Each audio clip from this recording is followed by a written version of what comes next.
On continue alors avec vous, Bruno Tonfoni. Vous allez nous présenter donc votre bâtiment, la pépinière de Longchamp, dans le bois de Boulogne. Je rappelle donc que vous êtes cofondateur de l'atelier Cité Architecture et je rappelle aussi qu'on visitera cette pépinière de Longchamp le 14 mai. C'est un bâtiment remarquable et notamment pour son utilisation de la pierre et on comprend du coup ce qui vous amène ici exactement. Mais au vu de vos réalisations, peut-être un petit mot en introduction, parce que quand on regarde voilà, l'ensemble de vos réalisations, il n'y a pas forcément de la pierre. On a l'impression que ce qui vous intéresse plus largement, c'est la matière, du bois, du métal, du verre et donc de la pierre, souvent à l'état brut. Est-ce que c'est pour vous peut-être le point de départ de votre projet, de vos projets à chaque fois, ces questions de matériaux? Le point de départ, chaque fois, c'est le lieu, je pense, d'une certaine manière. Et puis après, effectivement, il y a la volonté de travailler avec des matières naturelles et brutes. Et puis d'essayer de réfléchir à comment construire un peu autrement. C'est-à-dire que d'une certaine manière, Atelier Cité Architecture, c'est une toute petite agence, donc elle s'intéresse à de petits projets, mais ces petits projets sont faits avec des artisans chaque fois. Donc du coup, on pense qu'en sauvant l'artisanat, on se sauvera nous-mêmes. Et le fait est qu'on travaille chaque fois très proche des matières et très proche de la façon dont on construit réellement. Parce que ce qui nous intéresse, en fin de compte, c'est la construction. L'architecture, c'est un lieu à transformer et un bâtiment à construire, d'une certaine manière. Donc ces deux questions, la question du lieu et la question de comment on construit dans un lieu, ce sont des questions essentielles, quoi. Et alors c'est vrai que, en l'occurrence, dans le cadre du projet qui nous intéresse, le lieu était magique et chargé d'histoire, à tel point que ça a quand même pesé sur le déroulé du projet tout au long de sa fabrication. C'est la pépinière de Longchamp, c'est la pépinière qu'Alphand a dessinée pour alimenter en grands arbres le bois de Boulogne. Aujourd'hui, l'îlot qui constitue cette pépinière a été coupé, scindé en deux parties, un peu maltraité, mais en tout cas, il n'a pas perdu sa vocation historique et les pépinières ont évolué. On y travaille différemment, on ne produit pas de grands arbres à cet endroit-là, c'est plutôt une culture horticole pour alimenter en plantes de décoration les hôtels de ville de Paris. Donc on le voit, c'est voilà, c'est un îlot du bois de Boulogne, bordé d'arbres, comme tous les îlots, qui définit une grande clairière. Et puis, clairière qui, dans les années de guerre, avait été transformée en jardin de guerre, justement. Donc du coup, la pépinière a retrouvé son site que dans les années 50. Et ce qui faisait état de locaux sociaux et de locaux de remisage, c'était des bâtiments de la reconstruction qui avaient été récupérés, qui n'avaient pas bougé depuis les années 50, au moment où ils avaient été mis en place. Donc il y avait l'idée de reconstruire sur site, dans un territoire qui est très contraint en termes de négociation entre les sites, la ville de Paris. Et donc, du coup, il y a un périmètre très, très précis a été dessiné sur lequel le bâtiment devait s'implanter. Grosso modo, il reprenait à peu près les surfaces des bâtiments existants, de telle façon à les rationaliser, parce qu'il y avait 3 bâtiments, c'est passé dans une seule enveloppe, mais à venir s'implanter dans une géométrie qui était déjà déterminée par les règles d'urbanisme. Et naturellement, on s'est posé la question de comment construire à cet endroit-là et pourquoi on avait été retenu pour répondre, donner une offre. Donc on avait été retenu parce qu'on avait fabriqué ce petit bâtiment dans un jardin à Clichy qui jouait là effectivement qu'avec du mélèze brut, des cellules photovoltaïques pour faire une couverture et qui est un bâtiment autonome en énergie, c'est-à-dire qui normalement s'auto-alimente en énergie. Donc il y avait ce thème-là, le thème du bois, qui semblait aussi dans les thèmes du bois de Boulogne, un thème essentiel, c'est-à-dire que tout le travail d'Alphand, c'était un travail sur la naturalité. L'impératrice s'était fait reconstruire le chalet de l'impératrice, c'est un chalet qui a été déplacé de Suisse et importé en France. Donc il y avait effectivement ce rapport avec les matériaux naturels, avec le bois, mais il y avait aussi un rapport avec l'autre matériau naturel qui est du coin, du lieu, qui est la pierre, en fin de compte, quoi. Donc on s'est dit qu'il y avait, et en même temps on travaillait sur cette maison-là qui est faite avec les pierres de Fontvieille qui nous raccrochent à Pouillon, qui sont les pierres de la carrière d'une des carrières de Pouillon, dans laquelle il avait complètement rationalisé l'exploitation et pour laquelle, puisqu'il y avait une usine de production d'explosifs à proximité, avait bénéficié de la desserte par chemin de fer, et donc avait arrivé à un prix de moellon qui défiait toute concurrence. Donc il avait rationalisé l'exploitation de la carrière, mais aussi dessiné tous les bâtiments d'exploitation qui sont des bâtiments assez simples.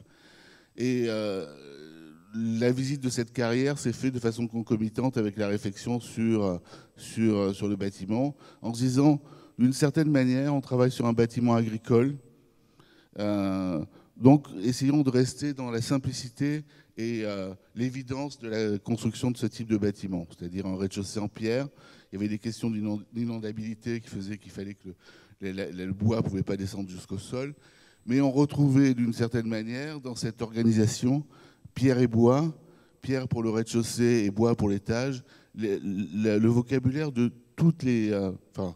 de beaucoup de bâtiments agricoles, de granges qui jouent avec la pierre qui isole le bois, l'humidité, et puis après la charpente qui vient se construire au-dessus. Donc on est resté sur cette idée assez triviale, et en se disant de toute façon, vous nous donnez, on pouvait construire dans un rectangle, mais c'est suffisant. On fabrique une longère avec une trame assez régulière, de telle façon à ce que sous ce grand abri, les occupations puissent varier dans la durée. C'est-à-dire que si on ne réemploie pas le bâtiment en le démontant, on peut au moins réutiliser le bâtiment parce qu'il y a pas de points ou peu de points porteurs dans l'étage et les points porteurs essentiels au rez-de-chaussée. Donc c'est une espèce de raisonnement assez basique qui nous a conduit à cette coupe-là qui décompose effectivement verticalement l'utilisation des matériaux. Malheureusement, il fallait faire des pieux. Donc c'est très difficile de discuter avec le bureau de contrôle pour savoir si on pouvait le bureau de sol pour savoir si on pouvait fabriquer autre chose que des pieux, parce que depuis Alphand, le terrain était réputé de mauvaise qualité. Donc il y avait une antériorité sur les remblais et sur l'humidité du sol. Donc du coup, effectivement, le béton est resté cantonné dans cette partie-là, c'est-à-dire les usages de fondation. Et on a fabriqué une table sur laquelle on a posé la pierre au rez-de-chaussée et le bois à l'étage. Pardon, excusez-moi, je vous interromps juste par rapport à cette coupe. Vous parlez à l'instant donc du béton en fondation. Est-ce que vous pouvez juste nous expliquer exactement pourquoi on ne met pas de pierre à cet endroit-là? C'est les qualités techniques du matériau qui l'empêchent de le faire, ou alors c'est des questions c'est les personnes qui contrôlent qui ne sont pas sûres peut-être des capacités de la pierre à cet endroit-là? Tout ça, je pense que c'est à remettre en perspective dans une longue bataille qu'il y a eu autour des matériaux. C'est-à-dire que peut-être ce qui a été caché dans l'exposé précédent, c'est que quand même l'école des ponts et les ingénieurs des ponts ont participé à la disparition des carrières en France. À un moment donné, ils étaient effectivement effrayés par le prix. Et il y a de nombreux écrits qui relatent le fait que les carriers exagèrent parce qu'ils sont dans une position de monopole et font que le prix de la pierre augmente et que le pont devient infaisable, ou l'empierrement devient infaisable. Alors, on aurait pu procéder, et Pérodin le démontre sur un de ses projets, par empierrement. On peut procéder par pieux, c'est-à-dire qu'il y a X manières d'arriver à organiser le travail sur les fondations autrement que par cette façon, qui est une façon très récente, en fait, de fonder un bâtiment. L'empierrement, l'enrochement et le décapage est pratiquement la solution la plus basique dans l'histoire. Et puis il y a aussi celle des pieux battus en acacia, pieux battus en chêne, qui permettent d'arriver à fonder un bâtiment autrement qu'en utilisant du béton. Mais là, je veux dire, c'était très compliqué et on ne pouvait pas emmener le maître d'ouvrage dans une bataille qui, à mon avis, était sans fin. Parce que le bureau de sondage, le bureau d'études de sol est un élément quand même assez incontournable. Tout ça, bien entendu, appuyé par les modes de calcul issus du 19e siècle de Rondelet, justement, sur la façon dont le calcul a pris le pas sur la matière, d'une certaine manière, quoi. À tel point que l'autre anecdote, en fait, par rapport à ce bâtiment, on a 3 bureaux d'études superposés. Alors, c'est un peu de notre faute, parce que c'est au moment de l'appel d'offres, enfin, l'appel à candidature, on a candidaté avec un bureau d'études qui travaillait uniquement sur du bois. Donc l'étage est fait en bois. Le rez-de-chaussée, Pérodin a essaimé dans le sud de la France des bureaux d'études qui manipulent la pierre. Donc c'est un bureau d'études qui est de Cavaillon, qui a travaillé sur le rez-de-chaussée en pierre. Et puis après, un bureau d'études du sol parisien qui a travaillé sur le sous-sol. Et le bureau d'études bois, c'est un Suisse. Donc c'est assez étonnant, c'est-à-dire l'assemblage des savoir-faire pour arriver à fabriquer ce bâtiment. En tout cas, de notre côté, il était assez bricolé. Il s'avère que ça fonctionne. Mais alors, lorsque l'appel d'offres a été passé lorsque l'entreprise qui a été désignée pour construire le bâtiment, qui avait une filiale qui construit en bois, n'avait pas d'expérience en pierre, elle a proposé de construire le bâtiment sur des pilotis en bois et de faire que la pierre soit uniquement décorative. Alors on le voit, c'est assez intéressant, c'est-à-dire qu'il y a un clivage de métiers, c'est-à-dire que nous, lorsqu'on dessine, on joue, on imagine une stratification possible du projet et de l'organisation de la construction, mais tout ça, ça débouche effectivement sur une prise de risque des entreprises qui ont des savoir-faire ou qui les ont pas. Et là, autant cette entreprise, pour ne pas la nommer UTB, avait eu un savoir-faire sur le bois, autant le savoir-faire sur la pierre, elle n'avait pas. Donc il a fallu que ce soit directement négocié par son directeur général, qui, comme il travaille sur essentiellement des couvertures de monuments historiques, avait une relation avec des entreprises qui travaillent dans les monuments historiques, et on a bénéficié d'une excellente entreprise pour arriver à organiser le rez-de-chaussée. Donc tout ça s'est déroulé de façon assez sereine, en fin de compte. Le plan, ce que je disais, excessivement simple, qui joue simplement à organiser les surfaces de façon la plus rationnelle possible et la plus économe possible, parce qu'on était tenu dans une enveloppe restreinte. Et la stratification du projet, on la voit ici, c'est-à-dire qu'on a le rez-de-chaussée en pierre. Les 50 cm, les premiers 50 cm, normalement, sont dans une pierre qui est inerte, la plus inerte possible. Et après, les étages, enfin les lits supérieurs sont dans un calcaire qui vient de Noyant, donc qui vient d'une cinquantaine de kilomètres de Paris. Vous pouvez aller visiter ces carrières. Ce sont des carrières souterraines, donc qui sont encore en activité aujourd'hui et qui visiblement ont encore un potentiel relativement important en termes de fourniture.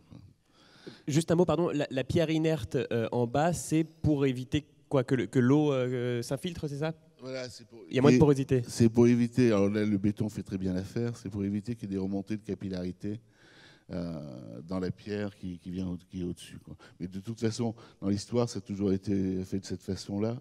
Il y a toujours eu une pierre plus dure sur les niveaux d'assises, et puis après, normalement du plomb, c'est ça. Et puis après, au-dessus, les premiers lits de calcaire plus tendre. Ce qui fait aussi qu'il organise le prix de la construction, c'est-à-dire que tout ça, c'est lié aussi à l'économie maximale, c'est-à-dire on optimise l'utilisation de pierre. La pierre qui est tendre, qui se coupe facilement, ça se coupe pas comme du beurre, mais presque, et les pierres plus dures qui nécessitent un temps de découpe et des matériaux plus importants.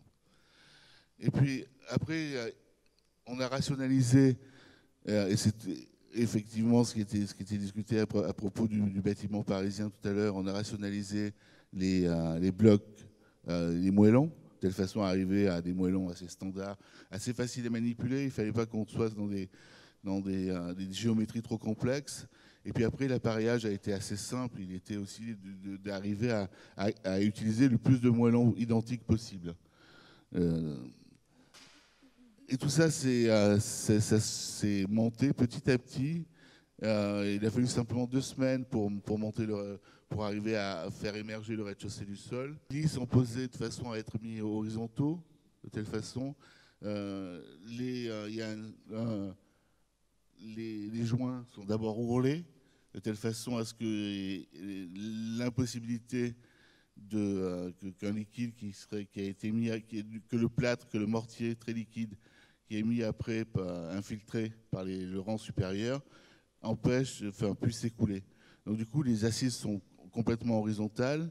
Et après, il y a effectivement, en fin de compte, à la fin, on va le voir ici, un travail de ravalement sur la matière, sur la pierre, pour arriver à obtenir le grain de finition recherché. Alors là, c'était un essai avec un exemplaire, un prototype de bardage vieilli. Parce que c'est aussi un élément important, l'idée de travailler sur des matériaux naturels, c'est aussi l'idée que ces matériaux puissent vieillir. Et que dans le temps, la couleur de ces matières change. Alors le bois, c'est bien connu.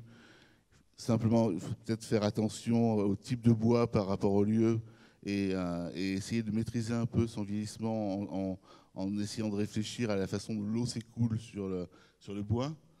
Alors là, c'est pour ça qu'on est allé vers une essence qui est plus grise, qui est un Douglas et pas un Mélèze, qui aurait donné un aspect beaucoup plus noir. Et on a produit des dessins à un moment donné, ce qui était demandé par l'inspection des sites, sur la façon dont le bois et la pierre pouvaient vieillir. De quelle façon, dans le temps, ces matériaux pouvaient se transformer. Donc on voit le bois qui se transforme, qui s'oxyde et qui devient relativement homogène, ce qui est en train de se produire sur place. C'est-à-dire que là, ça fait visiblement 6 à 8 mois, 1 an que le bâtiment est quasiment fini. Et on voit qu'il commence à être totalement gris. Alors que les photos qui ont été prises, qu'on va voir après, sont dans un moment où le bois a commencé simplement à griser. Et la pierre, donc les joints sont repris. La pierre est passée au chemin de fer. Là, c'est avec une réflexion avec l'architecte des bâtiments de France pour avoir un peu de matière donnée sur les lits de pierre. De telle façon à ce qu'elle ne soit pas strictement horizontale ou strictement poncée. Et puis après, la seconde partie du bâtiment, qui est aussi construite de façon très rapide, en quelques semaines, c'est l'utilisation de matériaux de bois en panneaux préfabriqués qui permettait d'isoler le bâtiment dans la partie supérieure. Parce que, en fait, on a utilisé la pierre en partie inférieure parce que normalement les locaux du rez-de-chaussée ne devaient peu ou pas être isolés. Donc on retrouve un matériau qu'on trouve aussi bien à l'intérieur des locaux qu'à l'extérieur. Il n'y a pas d'isolation rapportée sur la pierre, sauf sur une petite partie. Et après, dans la même épaisseur de 40 cm de pierre, on a retrouvé un bâtiment qui est très isolé en partie supérieure. Et sans isolation, alors vous disiez à l'instant, c'est pas nécessaire d'isoler le rez-de-chaussée, mais malgré tout, on approche d'un confort thermique mieux qu'à l'extérieur tout de même. L'été, c'est fantastique, quoi. Non, ce que je veux dire, c'est que ce qui était dit tout à l'heure à propos du déphasage et du confort d'été, c'est-à-dire qu'il y a un déphasage qui est lié à l'inertie et l'épaisseur de la pierre, qui fait on a vous savez très bien, vous rentrez dans un bâtiment en pierre. Les bâtiments parisiens sont souvent des pierres encore des murs en pierre très épaisses, mais l'été, il fait toujours frais dans ces bâtiments-là. Donc, effectivement, c'est des bâtiments qui sont peu percés, mais qui permettent aussi, par la grande inertie de la pierre, avoir un retardement de l'entrée de la chaleur et de sa diffusion à l'intérieur des locaux. Ça veut dire que ça chauffe la journée, enfin l'extérieur est chauffé, l'extérieur chauffe durant la journée, mais du coup on ne le sent que pendant la nuit par exemple, c'est ça, c'est le temps que la chaleur rentre dans le... Non, le matériau se rafraîchit, Ah oui. rejette les calories à l'extérieur, et le déphasage fait qu'il met plusieurs jours, en fait la chaleur met plusieurs jours à rentrer à l'intérieur du bâtiment. Une des raisons pour lesquelles le bâtiment que j'ai monté, la maison que j'ai montrée au départ était en pierre, c'est aussi lié à cette idée-là, c'est-à-dire qu'on arrivait avec 40 cm d'épaisseur de pierre à avoir dans le sud un niveau de confort qui permet de ne pas avoir de climatisation, quoi.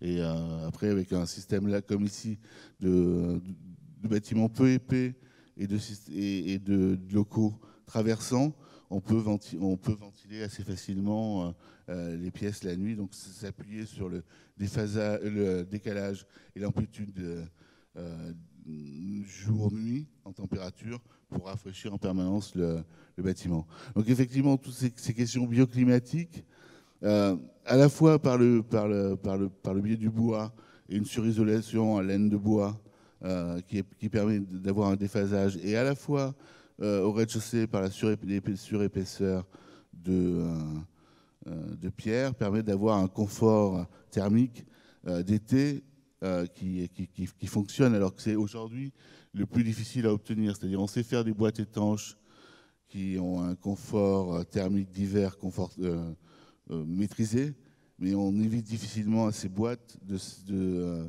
respirer et de se ventiler, quoi. Donc du coup, on a un échauffement dans ce type de bâtiment. Voilà, donc du coup, le bâtiment, ça c'était les couleurs du bois à l'origine au moment de sa pose. Donc il est aussi organisé sur voilà, un système de surtoiture qui permet aussi de ventiler, de réguler un peu la température qui rentre à l'intérieur. Et puis les lieux sur lesquels il y a de grandes parties de vitrage, il y a des débords de toiture et des débords de sol qui font que tout ça fonctionne de façon à peu près cohérente par rapport à l'ensoleillement du bâtiment. Donc on le voit à la fin, on n'a pas un bâtiment qui utilise une seule matière, mais on a un bâtiment qui est composite, qui utilise des matières assez simples. Alors il y a une grande attention portée de travail avec l'architecte des bâtiments de France pour arriver à quelque chose d'assez cohérent en termes de couleur et de matière, mais on utilise aussi bien du béton préfabriqué, du béton coulé en place, que de la pierre et que du bois et que du métal galvanisé. Et on est resté dans une palette de matériaux qui joue effectivement avec les caractéristiques de chacune des matières et chacun des matériaux utilisés. On le voit ici avec un travail sur le bouchardage. Alors là, c'est une technique de pierre qui a été rapportée sur du béton. C'est-à-dire que c'est un peu les bétons de Perret sur le soubassement. On a bouchardé l'ensemble du soubassement pour révéler les éclats, les constituants du béton, de telle façon à le faire vibrer, à lui donner une qualité. En réalité, c'était parce que le béton n'était pas suffisamment correctement mis en œuvre qu'on a utilisé ce système-là pour arriver à cacher les erreurs, à cacher certaines erreurs, et à pallier à certaines erreurs, et surtout à lui donner une matière qui était plus intéressante, quoi. Boucharder, ça veut dire c'est enlever la première couche, c'est ça? Oui, c'est ça. C'est en fait, soit c'est une boucharde mécanique, mais que je ne connaissais pas, qui est tournante, celle-là. Donc, du coup, en tout cas, ça donne... Alors, c'est vrai qu'à la fois sur le béton et sur la pierre, il y a cette communauté d'outils qui permet d'avoir des matières qui sont excessivement intéressantes. Je pense que Perret a utilisé la boucharde sur le béton parce qu'il avait utilisé sur la pierre. Et puis, ce qui est intéressant en fin de compte aussi, ça fait partie des accidents de chantier qui sont à la fois la possibilité d'avoir des mises en œuvre et une définition de matière qu'on ne peut pas avoir parce qu'on le voit qui in situ, quoi. C'est pas un bâtiment exceptionnel, c'est un bâtiment assez simple. On n'a pas les moyens de se payer un prototype avant. Et arriver à avoir la possibilité de bricoler un peu comme ça avec les entreprises pour arriver au plus juste dans les différentes matières, que ce soit, et là c'est là qu'on rejoint l'artisanat et sa capacité à produire in situ des objets un peu particuliers. Alors là c'est la photo Google qui est du bâtiment réalisé, les installations de chantier qui étaient non enlevées.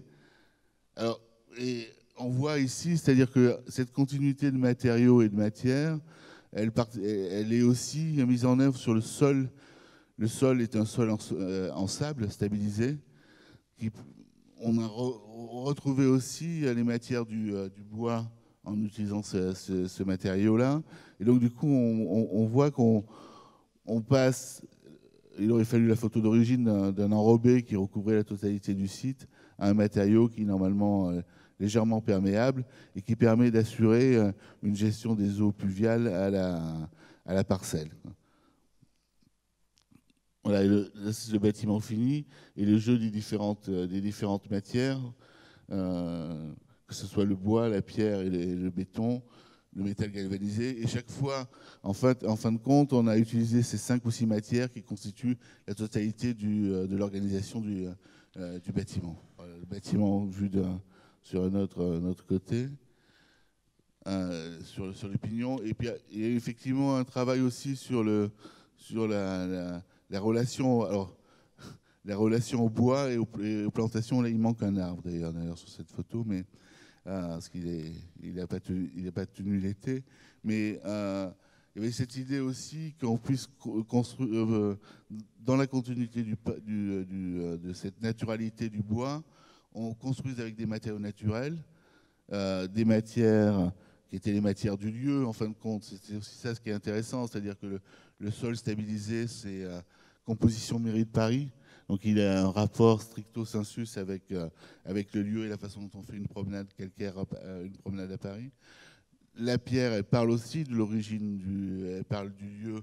Et ce qui était intéressant dans l'exposé tout à l'heure, il y avait effectivement le fait de montrer que le substrat fabrique le bâtiment. Et on construit différemment, je pense, dans un pays de granit que dans un pays de calcaire. C'est-à-dire que l'architecture est complètement différente en fonction de ce substrat. C'est des choses qui sont intéressantes parce que ça permet à chaque fois d'aller vers des matériaux différents. Le béton a beaucoup d'intérêt, mais tel qu'il a été mis en place, il est très générique. C'est-à-dire qu'on retombe souvent sur les mêmes matières, les mêmes mises en œuvre qui produisent un territoire et qui participent un peu de l'uniformité du territoire. Je ne parlerai pas des matériaux industriels, mais ça participe aussi largement de cette uniformisation du territoire. Et là, c'est pareil, c'est-à-dire qu'on retrouve encore la déclinaison métal galvanisé, qui sont des matériaux qui peuvent être ceux de l'agriculture. Ça, c'est vu depuis l'extérieur.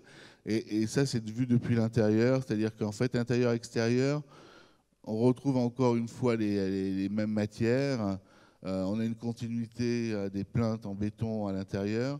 Le sol, c'est un sol en béton aussi. Donc, il exprime ce qu'est la dalle en dessous. Les plafonds en bois. Le sol de l'étage, et c'est pareil, ça c'est la partie bureau. On retrouve effectivement, c'est aussi la capacité à ne pas avoir de doublage. C'est vrai qu'en théorie, en général, on est passé d'une architecture de matériaux à une architecture de doublage, que l'architecture qui domine aujourd'hui, si on devait étudier et avoir les chiffres du marché, c'est sans doute l'architecture de produits industrialisés et l'architecture de doublage dans lesquels j'ai une anecdote à ce sujet qui est quand même assez étonnante, c'est-à-dire un maître d'ouvrage public qui fait construire un bâtiment en bois. Donc tout se passe bien, et lorsqu'il fait intervenir les autres corps d'État, le travail qui a été fait est massacré par les autres corps d'État parce qu'ils ne savent pas encastrer de réseau dans un bâtiment en bois.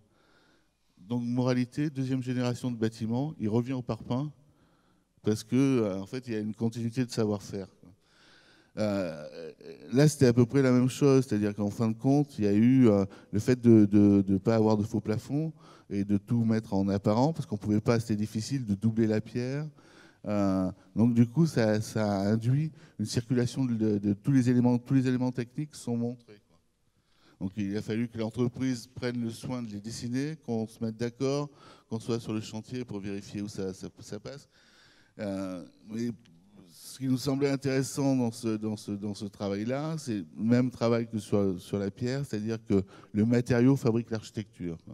C'est-à-dire que même le tube électrique participe de la façon dont on organise le projet architectural et de la façon dont il est pensé. Ça, c'est les locaux Ouais, ça c'est pas trop mal. Les locaux de repos qui donnent sur le bois de Boulogne, de ce côté.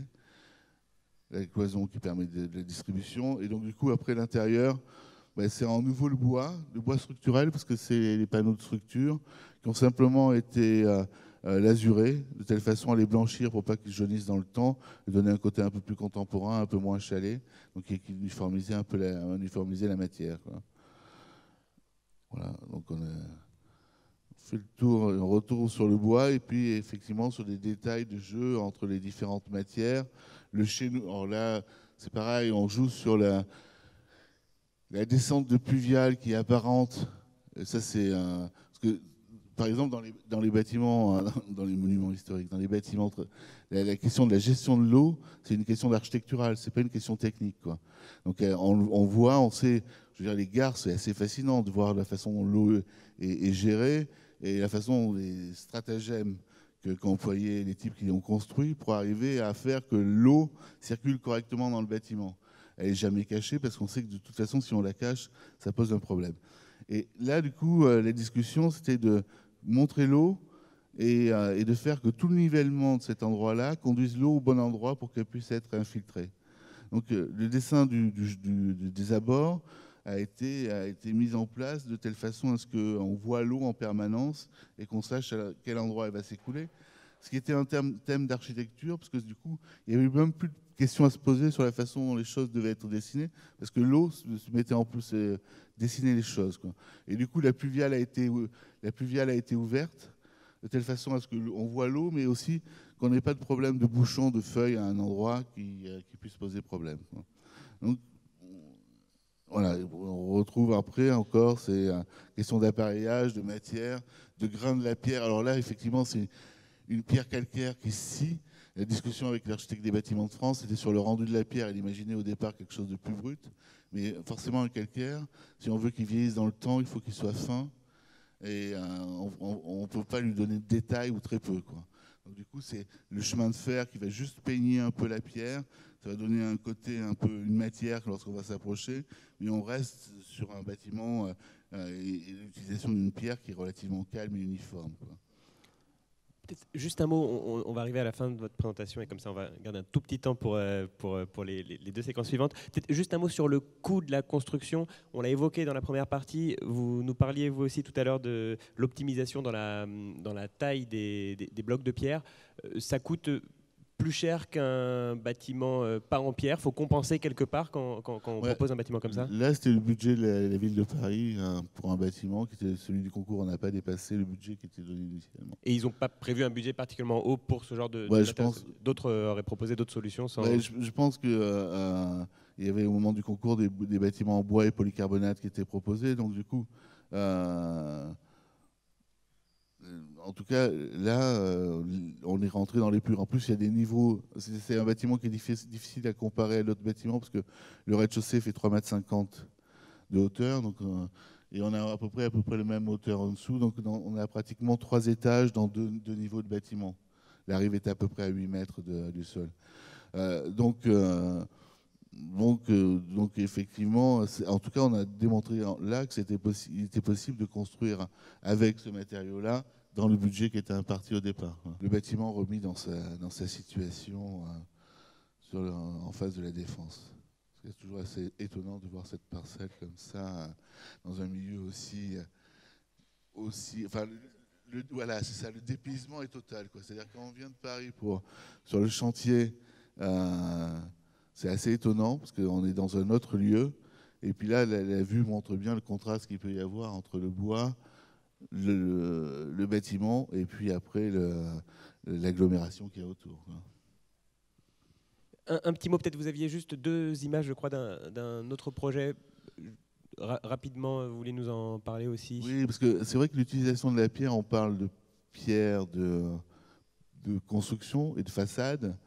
Et nous, on a commencé à utiliser la pierre comme ça, en fait, au sol.